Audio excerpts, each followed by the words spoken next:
जहां दिल्ली के रईस और पैसे वाले लोग रहना पसंद करते हैं। इस नामी गिरामी जगह से आप ज़रूर गुजरे होंगे। पहले इस रोड का नाम औरंगजेब रोड हुआ करता था। मौजूदा वक्त में इस रोड का नाम एपीजे अब्दुल कलाम रोड रख दिया गया है। इस रोड पर कोने में एक बंगला जो अपनी खास पहचान रखता है, अब्दुल कलाम रोड स्थित बंगला नंबर 10। आज़ादी से पहले यह जगह सियासी गतिविधियों का प्रमुख केंद्र हुआ करता था। साल 1938 से लेकर 1947 के बीच जिन्ना का आधा समय दिल्ली में ही बीता। तब वह अपना अधिकतर समय यहीं गुजारते थे। उनके करीबी मित्रों और मुस्लिम लीग की बैठकें भी यहीं होती थी।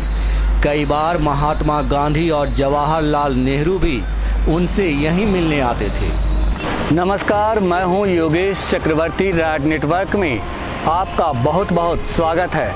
रैड नेटवर्क के पॉलिटिकल किस्से में आज हम बात करेंगे पाकिस्तान के संस्थापक मोहम्मद अली जिन्ना की और दिल्ली स्थित उनके आवास की, उस आवास की जिसे डालमिया ने खरीदा था और बाद में गंगा जल से धुलवाया था।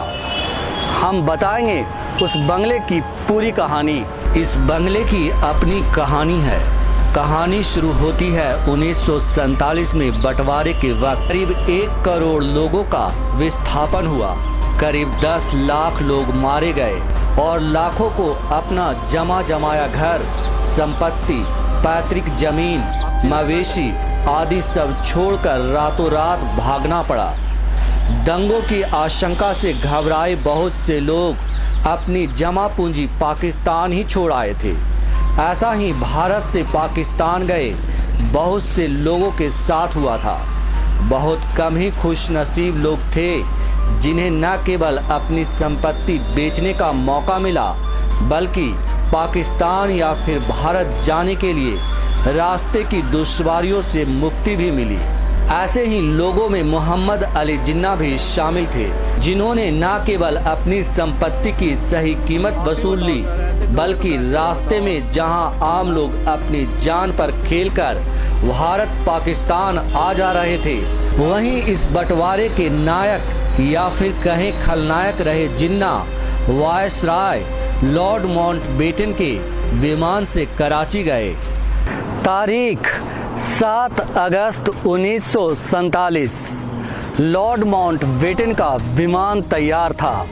इस विमान से मोहम्मद अली जिन्ना और उनकी छोटी बहन फातिमा जिन्ना को कराची जाना था। तपती गर्मी के बाद भी जिन्ना ने शेरवानी पहन रखी थी, जबकि वो आम तौर पर सूट पहना करते थे।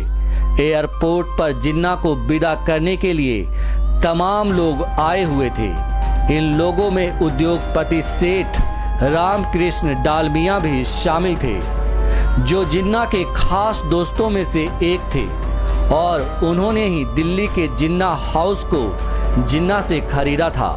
दिल्ली हमेशा के लिए छोड़ने से एक दिन पहले डालमिया ने जिन्ना को अपने सिकंदरा रोड स्थित बंगले पर खाने के लिए बुलाया। जिन्ना के साथ उनकी छोटी बहन फातिमा जिन्ना भी खाने पर पहुंची और इस खाने की मेजबानी कर रही थी रामकृष्ण डालमिया की पत्नी नंदिनी डालमिया। लेकिन माहौल में उदासी छाई थी, क्योंकि अगले दिन जिन्ना हमेशा के लिए दिल्ली छोड़कर जाने वाले थे। 1940 से पहले जिन्ना जब भी दिल्ली आते थे तो जनपथ स्थित इंपीरियल होटल में ठहरा करते थे, जो उनके शाही अंदाज के मुताबिक था।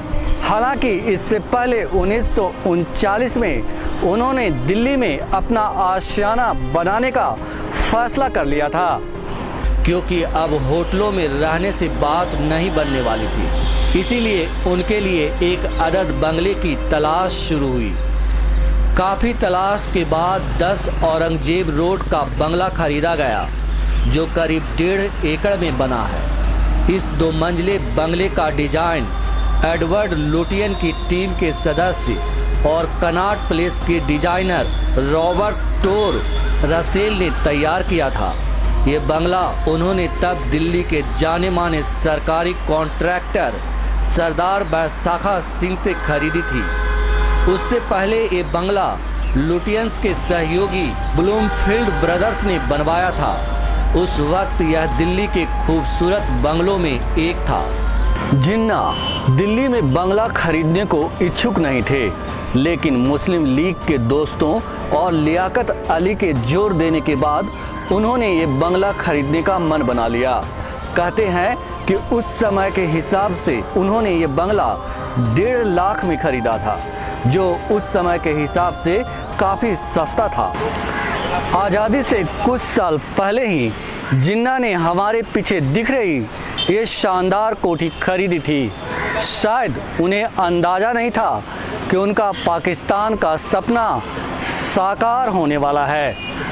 आर्किटेक्ट के हिसाब से ये शानदार सफ़ेद बंगला है। चौड़े लॉन के बीचों बीच बना 2 मंजिला आरामदायक घर, ओवल शेप का लंबा चौड़ा ड्राइंग रूम, इससे लगे हुए कमरे लॉन में बाईं और दाईं ओर खुलते थे। जब अगस्त 1947 के पहले हफ्ते में जिन्ना कराची रवाना हुए, उससे पहले के कुछ महीने उनके इसी मकान में बीते। उन्होंने ये मकान 1938 में खरीदे थे। कराची जाने से पहले भारत में उन्होंने अपनी आखिरी प्रेस कॉन्फ्रेंस इसी मकान में की थी। मोहम्मद अली जिन्ना गुजरात के खोजा मुस्लिम परिवार से ताल्लुक़ रखते थे। उनके पिता बड़े व्यापारी थे और उनका व्यापार कराची तक फैला हुआ था। वह उस जमाने के काफ़ी संपन्न व्यापारी माने जाते थे। जब जिन्ना पाकिस्तान जाने लगे तो उन्होंने डालमिया से इसे बेचने की पेशकश की। जल्द ही दोनों के बीच इस सौदे को लेकर सहमति बन गई। जिन्ना ने अपना बंगला डालमिया को 2.5 लाख रुपये में बेचा था।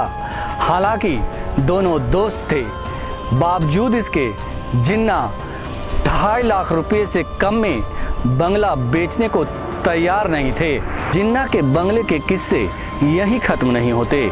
जिन्ना के बंगले को खरीदने के बाद डालमिया ने उस बंगले का क्या किया और उस बंगले का मौजूदा वक्त में कौन इस्तेमाल करता है, इसके पीछे की कहानी भी बेहद दिलचस्प है। कहते हैं इस बंगले को जिन्ना से खरीदने के बाद डालमिया ने पूरे बंगले को गंगा जल से धुलवाया था। यही नहीं, जिन्ना के दिल्ली छोड़ते ही इस पर लगे मुस्लिम लीग के झंडे को उतारकर उस पर गौ रक्षा समिति के झंडे लगाए गए थे और यहाँ गौ रक्षा समिति के कार्यालय खोल दिए गए थे। बाद में जब डालमिया आर्थिक दुश्वारियों में फंसने लगे तब उन्होंने इसे बेच भी दिया। जिन्ना से खरीदे बंगले को डालमिया ने 1964 तक अपने पास रखा। इसके बाद नीदरलैंड सरकार को बेच दिया। तब से इस बंगले को नीदरलैंड सरकार अपने राजदूत के आवास के तौर पर इस्तेमाल कर रही है। इस बंगले में 5 बेडरूम, विशाल ड्राइंग रूम, मीटिंग रूम और बार वगैरह है। आज इसकी कीमत सैकड़ों करोड़ रुपए आंकी जाती है। आज भी इस बंगले को आलीशान और बेहतरीन बंगले में शुमार किया जाता है। जिन्ना का बंगला होने की वजह से इसकी कीमत और अहमियत भी बढ़ जाती है। दिलचस्प यह है कि जिन्ना ने जहां अपने एक फैसले से इस जमी से बेगाना हो गए, वहीं इस जमी पर उनका बंगला उनके नाम को इसी जमी पर जिंदा रखे हुए है। तो ये थी जिन्ना के आलीशान और बेहतरीन बंगले की कहानी। तो आज के पॉलिटिकल किस्से में बस इतना ही, लेकिन आप हमें सब्सक्राइब करें, लाइक करें, नीचे कमेंट बॉक्स में कमेंट करें और फिर ज़्यादा से ज़्यादा शेयर करें। आप देख रहे हैं रेड नेटवर्क। आपसे गुजारिश है, YouTube पर रेड नेटवर्क से जुड़ने के लिए इस सब्सक्राइब बटन पर क्लिक करें। सब्सक्राइब बटन के साथ ही घंटी बनी हुई है, उस पर जरूर क्लिक करें ताकि जब भी हम नया वीडियो अपलोड करें आपको तुरंत इसकी जानकारी मिल जाए और आप लगातार जुड़े रहें रेड नेटवर्क के साथ।